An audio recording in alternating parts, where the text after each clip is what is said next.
stuff you might have to pay a penny for, but uh, you know, it's one of those series that is a real, I guess, what's the word I'm looking for here?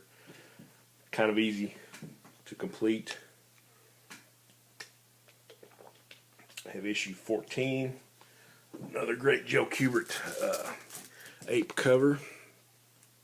I think this might have foreshadowed some of his stuff that he did on Tarzan.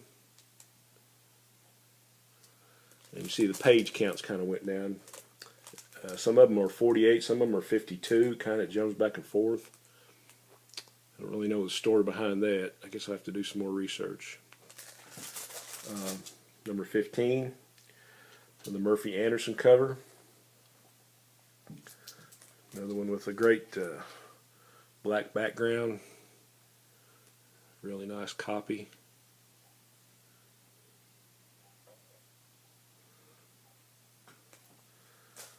Okay, number 16, more Murphy Anderson. Back to 52 pages with this one also.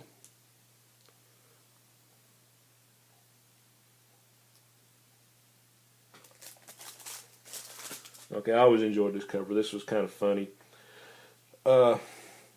This is another Murphy Anderson, but I like this. Your patient is stark raving mad doctor. It is scientifically impossible that there could be a planet like Earth whose most famous leader is named Neek-san. And actually, the cover, I guess it's a new cover, but the art on the story was actually retouched on the inside to portray Nixon instead of the president at the time, Eisenhower. So that's a cool little factoid. So you have Neek-san. Cool book. Okay, and this is where they first went to 20-cent covers. 20-cent covers to me are just like the 100-pagers. I mean, there's nothing better. You know, DC or Marvel or whatever. I just love that time period with the 20-cent covers. And this one was actually done by Mike Kaluta. So a big Mike Kaluta fan.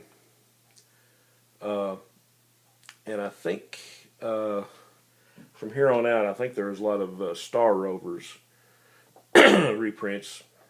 And anybody that read Mystery in Space and Strange Adventures or have read some of these reprints, you know, it was all pretty much, it was either Gardner Fox or John Broome on the writing, and Sid Green did all the art on the Star Rovers.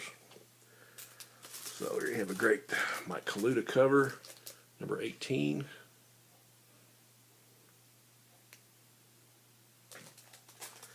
Another Kaluta cover, number 19.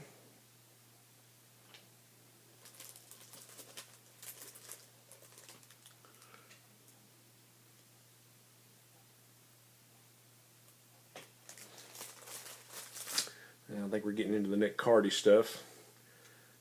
For a long time, Nick Cardy was the de facto cover artist for DC in the 70s. I think he kind of took over from Neil Adams, who did a whole lot of DC covers around this time. But here's number 20. Got another Star Rovers cover. The Fisherman from the Sea. Great stuff. Another very cool cover by Cardy. Number 21.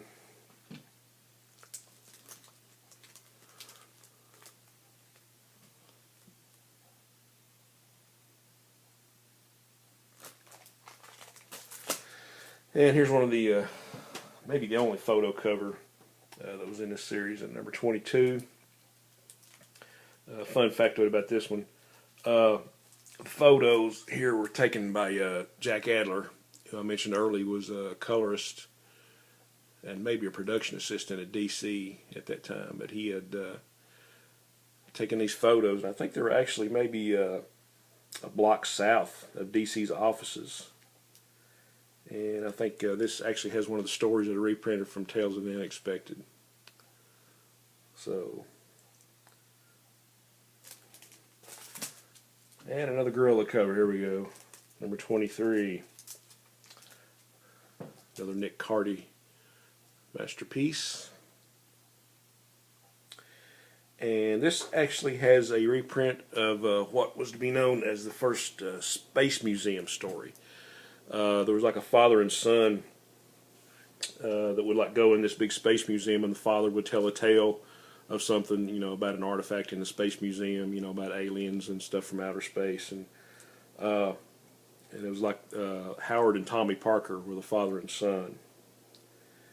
And I think this is I think the first space museum, or at least this reprint, was from Strange Adventures 104. So pretty cool stuff. And for guys that are fans of the Justice League, you can look at Justice League number 206, and it was actually a story drawn by Carmine Infantino. There was actually a Space Museum story, that flashed back to an adventure the Justice League had at that time. And I think at the end of that story, the father tells the son that they're like descendants of one of the JLAers, somebody from the Justice League. They're descendants, but they never do tell you who it is, at least to my knowledge, unless I missed something. So another interesting little factoid. Okay, number 24. Another Nick Carty cover. This actually reprints a story from Tales of the Unexpected number 1. And it's got another Space Museum story in it. I always thought this was kind of cool.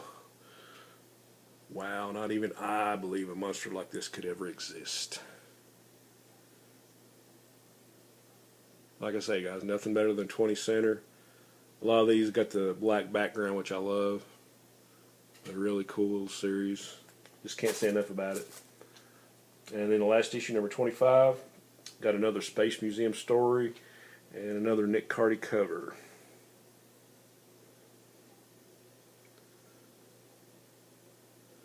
And there you go, guys, from Beyond the Unknown, 1 through 25. Like I said, I got some duplicates of these books. If anybody wants to trade or they're interested in buying, just give me a yell, and it'll be first come, first serve. And it's not one of those series I just like to turn people on to.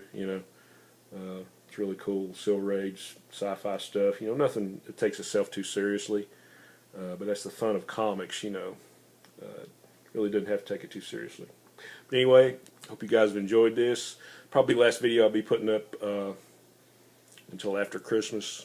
But if I don't get another chance, I just want to wish all my friends in the community and a very Merry Christmas and a Happy New Year.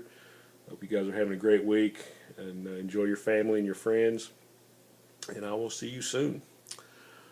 Onward and upward.